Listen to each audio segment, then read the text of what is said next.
Hello, future technicians of James Clements Theater. My name is Brandon Berryhill. I've been the sound crew chief for 3 years, and I've been doing sound at JCT for about forever. I was a student technical director for a semester, and I stage managed for a semester. And I'm here to just work with Merit and record this video on just about everything about sound. I didn't really do a good job of training the next person. I sort of train the next person, but I want to have everything documented. I want to have everything from the very basics of you can watch this video to learn how sound works, to very advanced of here's what you can watch several times and still gain new knowledge from it every time. I'm not sure how this video is going to be edited, but I am going to try to keep it moving from less simple to more advanced the whole time. But just watch it the whole way through, just to see what it is, because if I forget something small, I might have to go back and add it later, and you're not expected to get everything the first try. I mean, I learned up to the last day I was here, and I'm just trying to get this down so you guys have a chance to see it and learn all this stuff. So, that's really the introduction. We're going to move on to what is sound. What is theatrical sound? This video will focus on theatrical sound at James Clements High School. I mean, you can go and get, a 4-year degree in live sound. It's that complex. But we're going to keep it to just theater sound and very basically touch on the editing bit of sound, because we do some editing here, but it's mainly just the live sound reinforcement. So the goal of sound is twofold. The first is to reinforce the actors. This is generally to make them louder through various types of microphones that we'll get into later. And then to set a mood, to set a theme with music and cues and things like that. Most of the time when an audience walks into a theater, the grand drape is closed. And the first thing they experience is sound. The first thing they have is that first sound cue to say, here's what this is about. Here's our period. Here's what the theme is. You can get a lot through with that first song, as well as sound is usually the last thing they hear. When the grand closes at the end, there's some post-show music that kicks up as the house lights come up, and that really sets the final mood for a play. I'm not going to get too extensively into song selection and things like that. You just have to work as a designer to figure out what you want. But I know we recently did a play that we took to the Southeastern Theater Conference, and it was a very emotional piece, and we ended it with a very emotional song that had one line that basically summarized the play. The line was, "I don't want to set the world on fire," and audience members talked about that as they left. It really set the final note. So sound is very powerful, and it's something that has to be taken with grace. But sound is not just an art. Sound is also a science. And it's the science I'm going to try to convey right now. Because you can't really teach art. You just have to experience art. You have to make failures and see what works and what doesn't work. So I'm going to leave that up to you guys. But as for the science, the first thing we'll get into is the crew setup.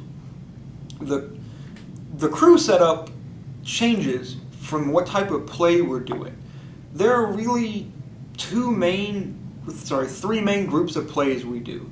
The first type is the Trumbauer piece or similar, such as Lies About High School. These are plays where they're usually teched by a 2-man sound crew. So you won't have all of the positions I'm about to name. 2 people will be able to do all of these positions. Then we have the bigger spring play every other year, and this is usually teched by a full crew, usually about 5 people.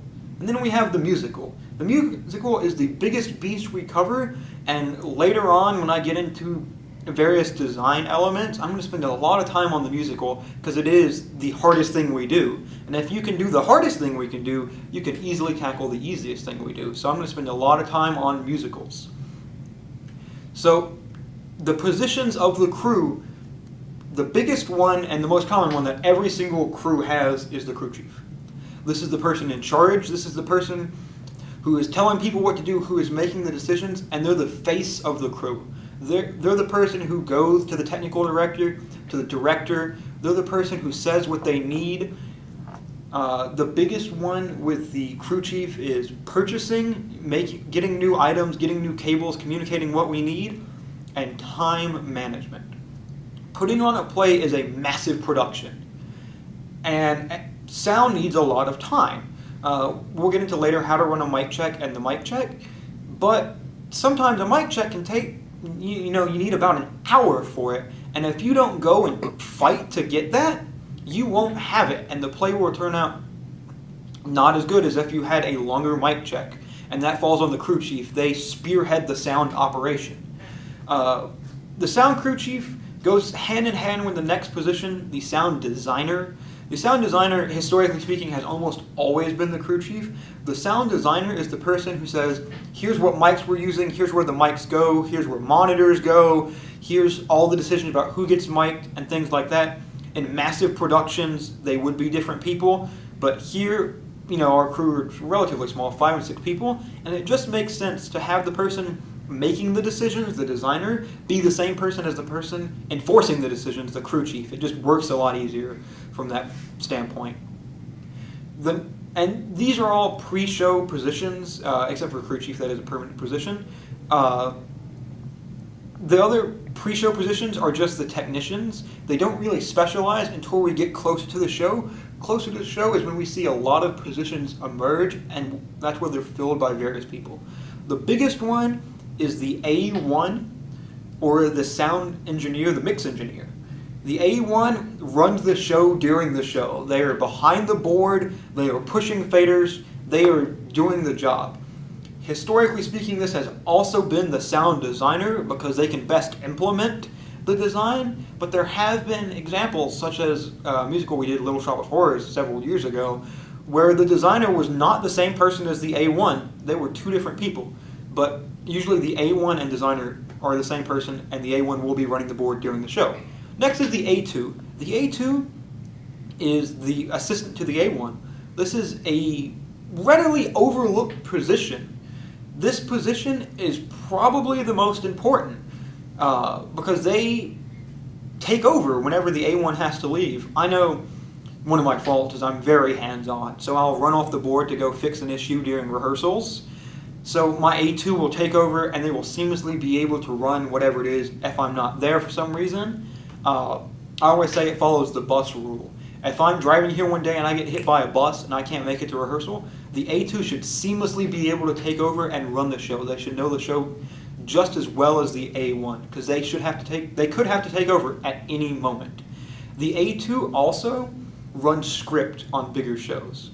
For smaller trim hour pieces, there will only be 2 people in the booth or 2 people on the crew, so you won't have a script necessarily. But on the larger shows, there will be someone sitting in the middle of the booth who acts almost as a stage manager for sound, whose job is to annotate the script and call cues for both the cues and the mix engineer, and to make notes. And they will also be the lead troubleshooter. They will be the person who's supposed to get off of the booth and go and fix problems as needed. Very powerful position. Next is technically the A3. They don't go by that. They're usually the cues engineer. They'll be on the sound laptop, which I have in front of me here. We'll get into that later. But they'll be running QLab and they'll be running cues during the show, playing pre-show and doing all that. For larger productions, for smaller trim hour pieces, the 2 positions are mix engineer and cues in the booth and in the whole crew. Other positions for the larger crew, for the larger shows, include mic table. And mic table can be as simple as 1 person, as there's 2-3 body mics, or it can be as complex as up to 4 and 5 people, even having a sub-crew chief of their own whose only job is to set up the script and call mic changes, because there are so many mic changes going on both sides of the stage. And later in this video we'll cover how to set up a mic table and decide all that. But that's really the positions of sound at any point during the big shows. Next we're going to probably move into equipment in the sound closet. Thank you, Brandon.